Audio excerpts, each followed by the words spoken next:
I was Facebook stalking her, to be honest, and I saw some of her Facebook Live videos about like professional cuddling, and I had heard of it before, but I didn't know that it was available here in San Antonio.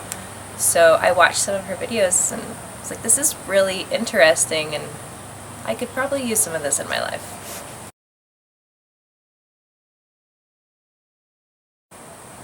I'm feeling more excited than anything else. Yeah. I get excited pretty easily though. And I feel open, like I really want to learn something from this.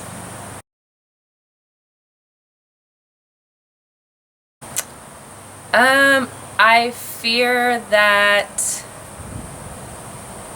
I might get stuck inside of myself, like of being afraid to ask for what I really want, and being afraid of, sometimes I feel like I don't deserve things even though I have a desire for them. So I'm scared that I might not be able to break through that, but I'm gonna try.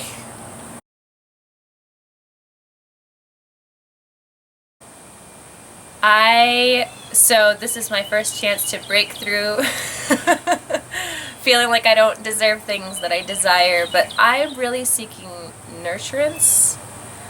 I'm a stay-at-home homeschooling mom, and I give a lot of nurturing, and I don't really get a lot in return, and so I know that that's something that I need. I need to fill my cup so that I can give it back to my kids, you know?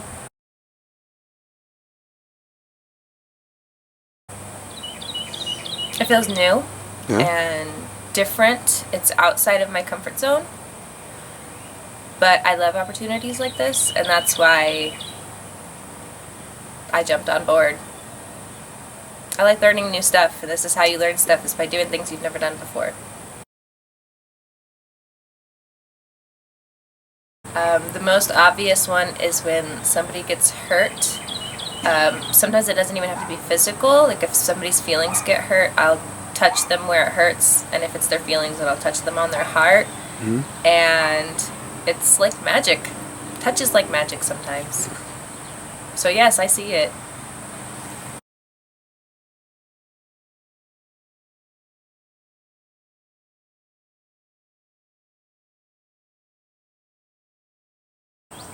Yes, and more. I feel like there was something that got drawn out of me that I needed to release, or like, I want to say get rid of, but that sounds almost too strong. Like, I needed to let it go.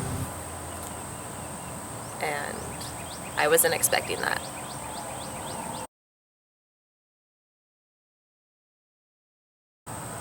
It's a hard one to answer. Giving in to the experience, I guess. Like, just letting what needed to happen, but at the same time, like, I guess the hardest part was me knowing that Janet's putting it into my hands, that I needed to guide where it needed to go, instead of being like, oh, you know, whatever you want to do, Janet. Of me listening to myself. That was the hardest part, was me listening to what I really wanted, and then guiding it from there, and sharing that with her.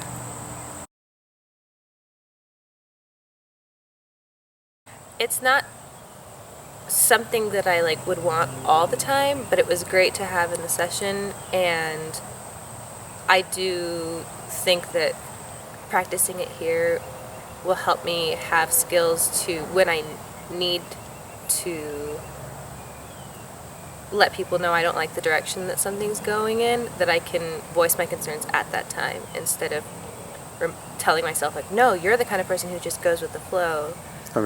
Honoring myself more.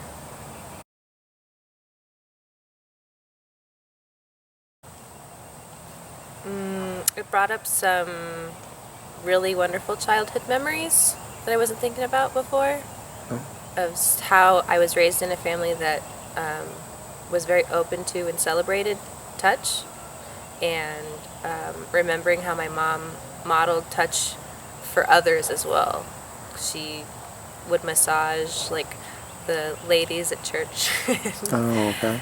And all of my dad's side of the family, her in-laws and stuff, she would always do that, and it brought some of those memories back, that my mom is a good example of sharing touch with others, the power and magic of touch.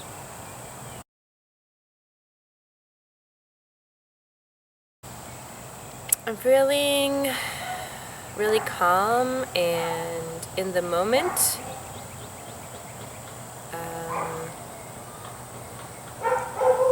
I feel like I should be worrying about getting home to my kids, but I'm like, no, I'm not really worried about that. I'm just enjoying the moment for what it is, and I'm feeling like intense gratitude for not just also towards Janet, but like for the way that I was raised, for my parents, for like the fact that God made us to enjoy touching each other, and it's the way that we were designed, if you will, to have, the neurotransmitters in our bodies, just like grateful for all of that stuff. And I hope I can hold on to that feeling. Mm-hmm.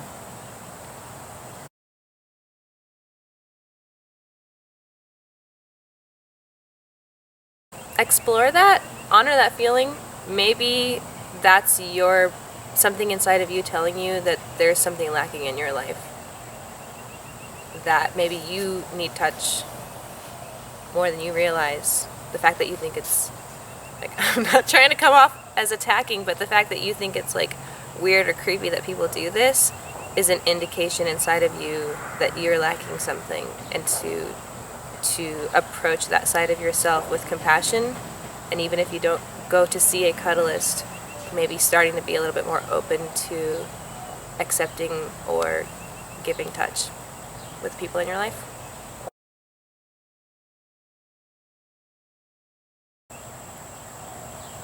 Janet specifically is amazing. I appreciate so much how she didn't just give me a listening ear, but I feel like she really, really heard and absorbed what I wanted to share with her.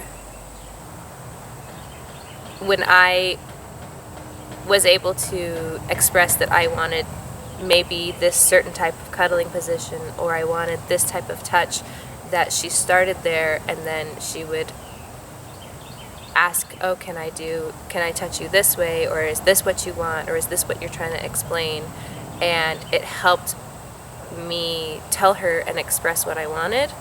And so at first I was a little bit scared that I wouldn't be able to express that, but she helped meet me halfway.